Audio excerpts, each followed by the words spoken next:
오늘 본문 말씀 중심으로 성찬 세례의 영적인 의미, 성찬 세례의 영적인 의미라는 제목으로 함께 은혜를 나누고자 합니다.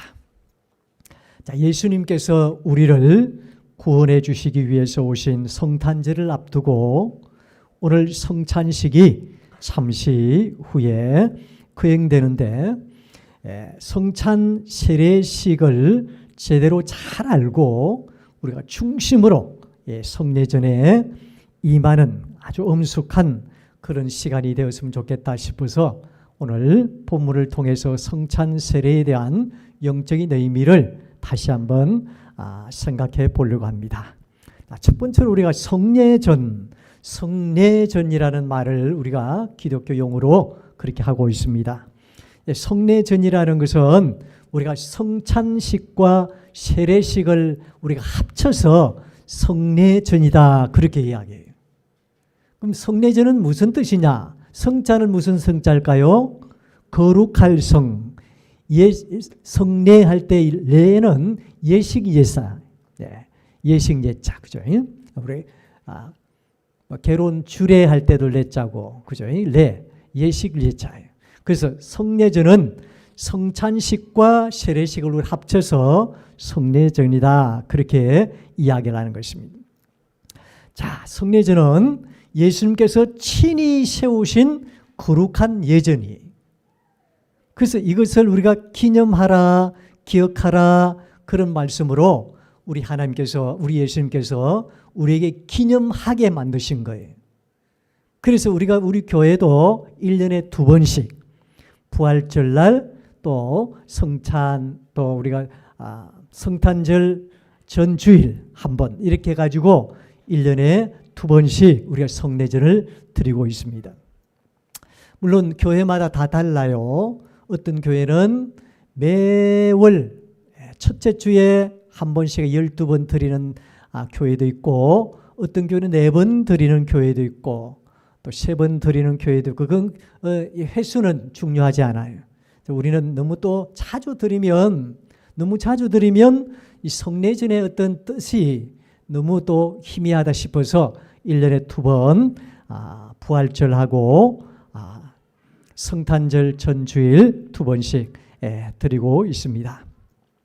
자, 그래서 이 성례전은 우리 예수님께서 친히 세우신 예전이라는 거예요. 이게 중요합니다. 그래서 그것을 기념하라 말씀하셨어요. 기념이 뭡니까? 반드시 지금도 그걸 행하라, 기념하라 그런 뜻이 되겠어요. 그래서 이 하나님이 사람에게 주시는 어떻게 보면 은총의 표시, 이것이 바로 성례전이다. 그렇게 말씀을 드릴 수 있겠습니다. 성례전에 사용되는 물이라든지 떡이라든지 포도즙 이런 것은 비록 물질로 우리가 만들어서 우리가 같이 함께 예전을 이렇게 참여하고 있습니다만은 이 떡과 물과 포도즙은 아주 중요한 의미가 있어요. 하나님과 백성들 간의 관계를 분명히 하고 또 하나님과 그분의 자녀됨의 관계를 분명히 하는 거예요. 자, 이러한 관계로 주 안에서 우리가 형제가 되고 자매가 되는 그런 관계라는 거예요. 그 예수님의 피와 또 예수님의 살, 떡과 포도즙은 그런 의미가 있다는 거예요. 그래서 우리가 성례전을 하는 것은 바로 그리스도와 연합되는 것이고 또 그리스도와 연합된 우리가 다 똑같이 어떻습니까? 다 똑같이 또한 그리스도 안에서 연합된 관계라는 거예요. 뭐로? 예수님의 살과 피로, 예수님의 살과 피로 하나 된 그런 관계라는 거예요. 그래서 이런 관계인데 우리가 함부로 하면 되겠습니까? 이런 형제 자매들이 우리가 세상에서도 여러분들 보세요. 세상에서도 많은 단체가 있는데 그도 세상에서의 어떤 관계도 중요시하는데 우리가 그리스도 안에서 피로 나누고 예수님의 살로 나눈 우리의 관계라는 거예요. 이 예수님과 관계된 우리가 서로 헐뜯고 함부로 하고 그러면 안 된다는 거예요. 그래서 우리 귀하게 서로 생각하고 그리스도 안에서 연합된 한 형제요 자매다. 그렇게 생각하면 우리가 어떻게 말을 한마디 해도 함부로 할 수 있겠습니까? 행동을 해도 우리가 함부로 할 수 있겠습니까? 이런 관계를 이 성례전을 통해서 우리에게 보여주셨다는 거예요. 그러면 오늘 이 세례를 성례전 이제 나중에 성찬식은 제가 말씀을 드릴 거고 이 세례 종류가 있어요. 세례 종류. 우리 기독교에는 세례가 세 가지 종류가 있습니다. 세 가지. 첫 번째는 그냥 세례가 있고요. 두 번째는 유아 세례가 있고 세 번째는 입교라는 것이 있습니다. 입교라는 것이. 세례란 뭐냐? 세례라는 것이 뭐냐? 세례는 죄인이 죄의 용서를 받고 그리스도의 사람이 되는 하나님의 은총의 표시, 또 은총의 예시, 이게 바로 우리는 세례다. 그렇게 말씀을 드립니다. 이 세례 그러니까 엄청나게 중요한 것이죠. 세례를 받고 안 받고가 엄청나게 중요한 겁니다. 그 세례는 죄인이 죄의 용서를 받고 그리스도의 사람이 되는 하나님의 은총의 표시가 바로 세례다. 그 다음에 두 번째 세례. 이 세례의 의미는 그리스도의 보혈을 통해서 죄의 씻음과 그리스도의 죽음과 부활에 참여하고 서로 중생한다는 그런 의미예요. 죄의 씻음. 그러니까 예수님으로부터 어떻게 보면 물이지만 그게 예수님의 피로 생각해야 됩니다. 성찬식에 우리가 포도주는 예수님 피예요. 그로 인해서 우리가 속량받는 죄의 씻음 그리고 그리스도의 죽음과 부활에 참여하는 그런 의미가 이 세례라는 거예요. 세 번째 의미는 뭐냐? 우리는 성령 안에서 그리스도와 연합해서 그의 몸의 지체가 된다는 그런 의미가 있는 거예요. 이 세례가 얼마나 중요한 의미가 있습니까? 그냥 우리가 그냥 세례를 받는 게 아니고 성찬식을 하는 게 아닙니다. 성령 안에서 그리스도와 연합되고 그분과 지체가 됐다. 그분의 지체가 됐다. 얼마나 감사한 일입니까? 그 다음에 이제 네 번째는 우리 자신에 대하여서는 완전히 이제 죽은 거예요. 죽고 예수 그리스도 안에서 이제는 우리는 하나님을 위해서 새로 사는 새로운 삶을 살게 되는 그런 표시. 그래서 교회의 책임적인 구성원이 되어가지고 직분과 사명에 대한 의무와 권리를 가지는 우리 세례 교인, 우리 공동회에도 다 모이는 그런 관계인데 또 다 모이는 그런 회의인데 그 세례 교인 이상이 뭡니까? 공동회의란 말이에요. 그래서 공동회의도 아무나 그냥 와서 공동회의 하는 게 아니에요. 세례 교인이 이상이 돼야 되는 거예요. 또 세례 교인이 이상이 돼야 교회에서도 직분을 맡을 수가 있는 거예요. 그러니 세례를 받지 못한 분들은 우리가 초신자로 그냥 성도로 그냥 교회의 양육을 받아야 되는 그런 수준이고 세례를 받은 이후에 이제 우리가 직분을 받고 또 서리 집사도 되게 되고 또 우리에게 사명도 주어지게 되는 거예요. 그래서 이 세례라는 게 그렇게 중요한 것입니다. 그래서 세례의 물은 예수 그리스도의 보혈을 상징하는 것입니다. 그래서 제시슴과 하나님의 언약의 은촉을 나타내는 것이 이 세례의 물이다. 그렇게 말씀을 들을 수 있습니다. 그래서 세례 받을 때 마음가짐이 참 중요하죠. 남들이 받으니까 나도 받는다 그런 의미가 아니죠. 아주 마음가짐이 중요합니다.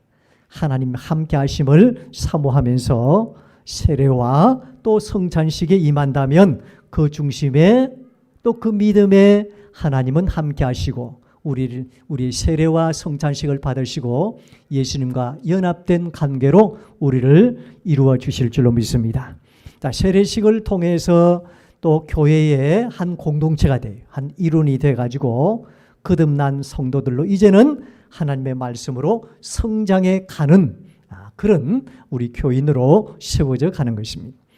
그 다음에 이제 두 번째 유아 세례가 있어요. 유아 세례는 어린 아이들의 세례인데 우리 한국 교회에서는 만 2세 미만, 만 2세 미만, 2세 미만이죠. 아직 말도 제대로 하지 못하고 아직 그러니까는 아직 인지 능력이 아직까지도 그렇게 없는 그런 나이, 만 2세 이하입니다. 이하에 우리가 유아 세례를 줍니다. 자, 그래서 어린 자녀들이 신앙으로 응답할 수 있기 전에, 응답을 못 하잖아요. 그 응답할 수 있기 전에 하나님의 사랑을 받고 잘 자라라는 그런 의미에서 부모가 이렇게 자녀를 안고 유아 세례를 받게 되는 것입니다. 자, 부모는 이제 유아가 성장해서 자신의 신앙을 고백할 때까지 신앙 공동체 안에서 양육과 지도의 책임을 져야 되는 거예요. 이 부모의 역할입니다. 이 세례는 그래서 부모 중에서 한 사람만 예수님을 잘 믿고 세례 교인일 때 유아 세례를 받을 수가 있는 것입니다. 두 분 다 세례를 받지 못하시면, 부모가 받지 못하시면 유아 세례를 받지를 못해요. 그런 분들이 그 아이를 잘 양육할 수 있는 그 책임을 물어야 되기 때문에 그런 거예요. 세례는 받아야 되는 것이죠. 부모 가운데 한 사람만 이렇게 세례를 받으신 분은 유아 세례를 이렇게 받을 수가 있는 것입니다. 그래서 유아들에게 책임을, 유아 세례의 어떤 양육이라든지 앞으로 신앙에 대한 책임을 질 수 있도록 그렇게 유아 세례를 주고 있습니다. 그 다음에 마지막으로 이제 입교라는 것이 있어요. 입교라는 것은 유아 세례를 받은 사람, 유아 세례를 받은 사람이 나중에 장성해가지고 만 18세, 요즘은 18세, 16세인데 16세로 되어 있는데 이제 뭐 중학교 3학년 이상 되겠죠. 그런 청년들을 이제 예수 그리스도를 구주로 고백하고 하나님의 은총에 대한 개인적인 응답을 하도록 하는 예식, 그게 바로 입교입니다. 그 유아 세례를 받은 자들, 그런 자들을 세례를 주지 않고 세례를 받았기 때문에 세례는 주지 않고 문답만 하죠. 서약만 하죠. 그게 입교입니다.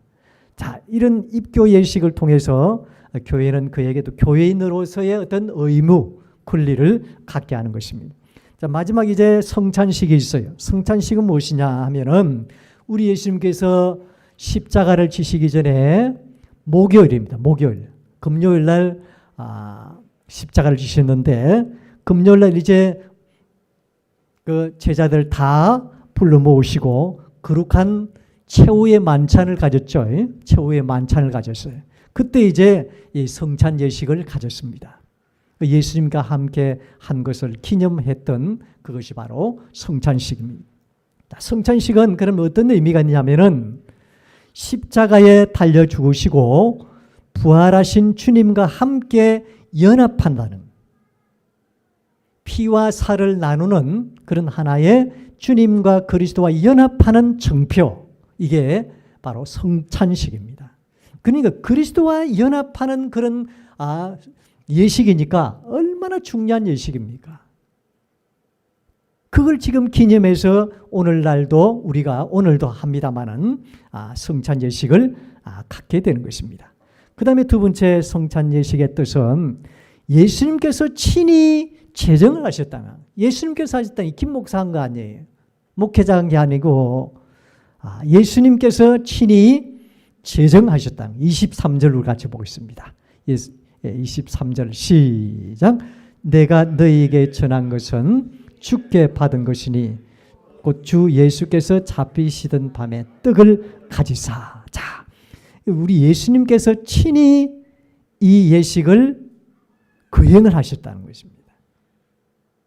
그래서 우리가 하는 것입니다.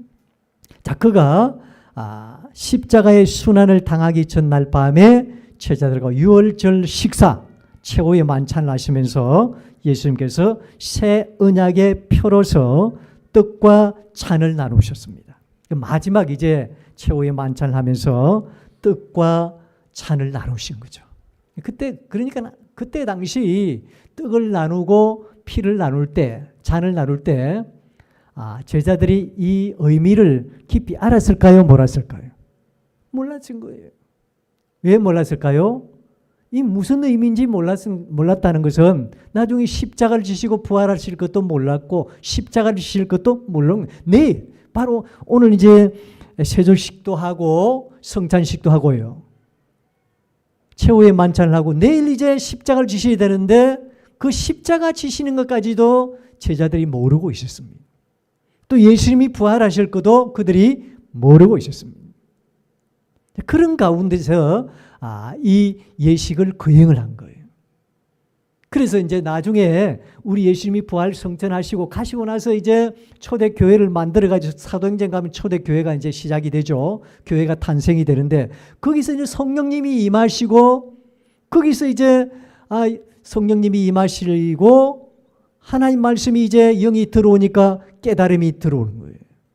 성령이 임하니까 이제 깨닫기 시작하는데 우리 예수님께서 하신 그 성찬식의 의미가 그게 있었구나 하고 그때 이제 깨닫게 되는 거예요.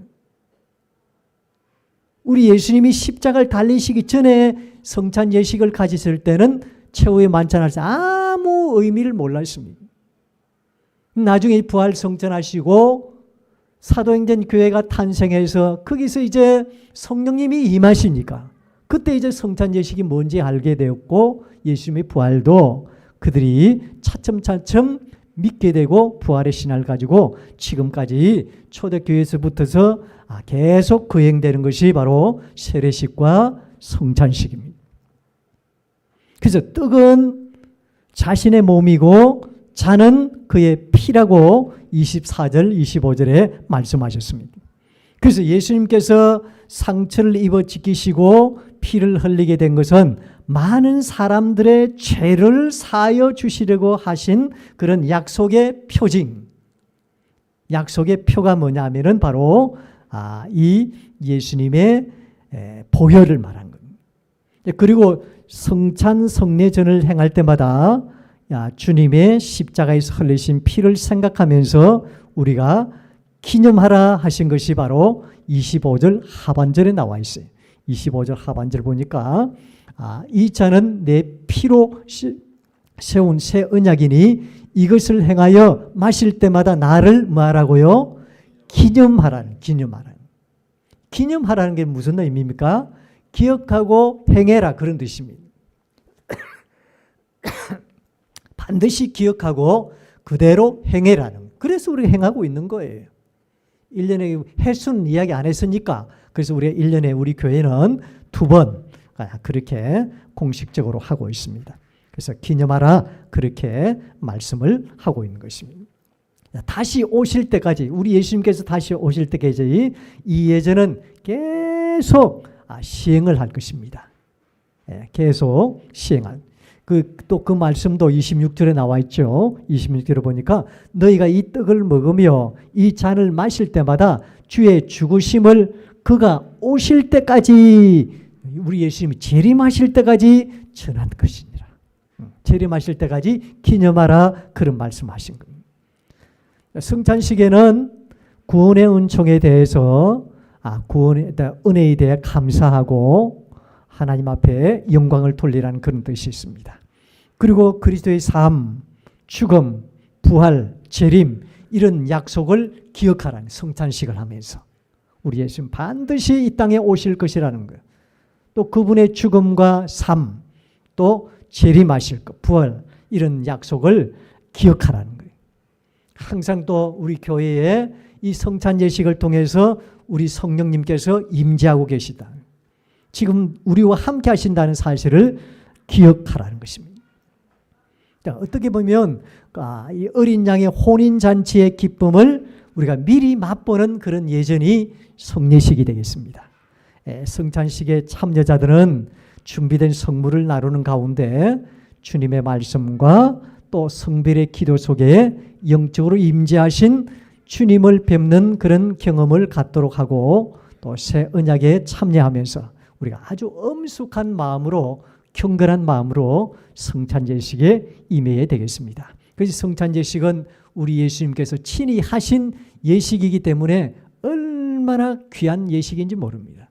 그래서 우리가 같이 함께 그리스도와 연합됨과 동시에 또 저와 여러분들과의 관계, 여러분과 여러분들 관계가 연합됐다는 뜻이에요. 하나가 됐다는 뜻이에요. 자, 그러니까 우리가 뗄래야 뗄 수 없는 그런 관계입니다. 그런 관계 속에서 우리가 분쟁이 일어난다든지 여러 가지 분열이 일어난다든지 서로 갈등이 조장된다든지 서로 허물을 드러낸다든지 그러면 어떻게 됩니까? 그리스도 안에서 연합이 아니죠. 그죠? 그래서 그리스도의 연합의 의미가 거기에 있는 겁니다. 그분의 피와 살로 우리가 같이 함께 연합된 공동체라는 말이에요. 그러니까 우리가 어떻게 함부로 제가 여러분들 함부로 할 수 있겠습니까? 또 여러분들이 여러분들을 함부로 할 수 있겠습니까? 그러니까 이런 관계 속에서 우리 신앙생활하는 공동체다. 새순 가족이다. 생각을 늘 기억하라는 거예요. 이거 할 때마다. 그걸 기억하라는 거예요. 그게 성례전이. 이 성례전의 주인이 누굴까요? 성령님이십니다. 성령님. 지금 김 목사가 지금 집례하는 게 아닙니다. 성령님께서 하시는 거예요. 그러니까 우리가 이제 성례전을 하면서 성찬식을 하면서 우리가 하나됨을 연합됨을 기억하면서 예수님의 피와 살을 감사하면서 우리가 엄숙하게 경건되게 우리가 이 성례전을 가져야 되겠습니다. 자, 여러분 오늘 이런 그리스도 안에서 그분의 피로 연합된 관계가 이 성찬식이다 하는 것을 누가 절대로 잊지 말아야 되는 것입니다. 그 교회의 분쟁과 분열, 성도들 간의 분노, 또 갈등이 있을 수 없는 일 아닙니까? 그래서 함께 하였던 우리가 서로 등지고 분열하고 분쟁하고 나뉜다면 주님께서 과연 뭐라 그러실까요? 주님께서 뭐라 그럴까요? 내 조금 마음에 안 든다고 내 마음대로 그냥 교회 질서 무너뜨려 버리고 내 마음대로 그냥 내가 가고 싶은데 가고 또 서로 헐뜯고 뭐 이러면 우리 주님께서 뭐라 그러실까요? 너희들이 성찬 예식을 제대로 기념하고 드리고 있나? 또 하나님 말씀대로 살고 있나? 너희들이 그리스도 안에서 연합됐다고 말할 수가 있나? 그렇게 우리 하나님께서 우리에게 추궁하시지 않을까요? 책망하시지 않을까요? 자, 그분께서 그리스도 안에서 한 피 바다 한 몸 된 우리가 서로 미워하고 질투하고 허물을 드러내고 서로 갈등 분쟁을 조장한다면 얼마나 그리스도인으로서 부끄러운 일이냐. 이 성찬 예식을 통해서 깨달아라는 거예요. 여러분 오늘 고린도전서 오늘 했죠. 그래서 오늘 이 성찬식을 하는 거예요. 고린도 교회가 그랬습니다. 사도 바울이 분열, 분쟁이 일어난 교회에 책망을 하는 그런 내용이 있습니다. 오늘 11장 17절부터 19절이에요. 17절부터 19절까지 볼까요? 17절로 19절 보겠습니다. 같이 봅니다. 시작. 내가 명하는 이 일에 너희를 칭찬하지 아니하려니 이는 너희의 모임이 유익이 못되고 도리어 해로움이라. 먼저 너희가 교회에 모일 때에 너희 중에 분쟁이 있다함을 듣고 어느 정도 믿거니와 너희 중에 파당이 있어야 너희 중에 옳다 인정함을 받는 자들이 나타나게 되라. 자, 파당이 일어나고 분쟁이 일어나요. 교회 안에 그런 서로 헐떡하는 그런 분노와 갈등이 이 성도들 간에 있다 보니까 교회 안에 분쟁이 일어나고 파가 생긴 장로파가 생기고 권사파가 생기고 집사파가 생기고 목사파가 생기고 우리 교회 여러분 우리 교회는 없지만 그런 교회들이 얼마나 많은지 몰라요. 목사파가 뭐고 여러분 장로파가 뭡니까? 이 하나님 앞에 예수님 앞에 지금 뭐라고 우리 말씀드려야 되겠습니까? 그리스도 안에서 그분의 피와 살로 하나 된 우리가 한번 생각해 보세요. 파가 생겼다는 게 이게 얼마나 이게 참 잔혹한 일입니까? 우리 하나님 앞에 얼마나 부끄러운 일이에요. 정말 우리가 그리스도인이 맞습니까? 그죠? 절대 교회 안에서는 분쟁이 일어나서는 안 되고 분열이 일어나면 안 되고 파당이 일어나면 안 돼요. 다 우리는 예수당입니다. 예수당. 예수님을 위해서 사는 예수님의 당이라는 거예요. 그러니까 우리가 한 몸이 되고 하나가 되어야 된다. 오늘 고린도 교회에 가장 책망받은 부분이 바로 이겁니다. 성도들 간에 분쟁이 일어나고, 그래서 오늘 이 사도 바울이 고린도전서 11장을 통해서 성찬 예식을 다시 한번 그들에게 깨우쳐서 보여주고 있는 거예요. 성찬 예식을 행할 때마다 너희들이 지금 파당을 일으키고 분쟁을 이걸 부끄러워하라는 거예요.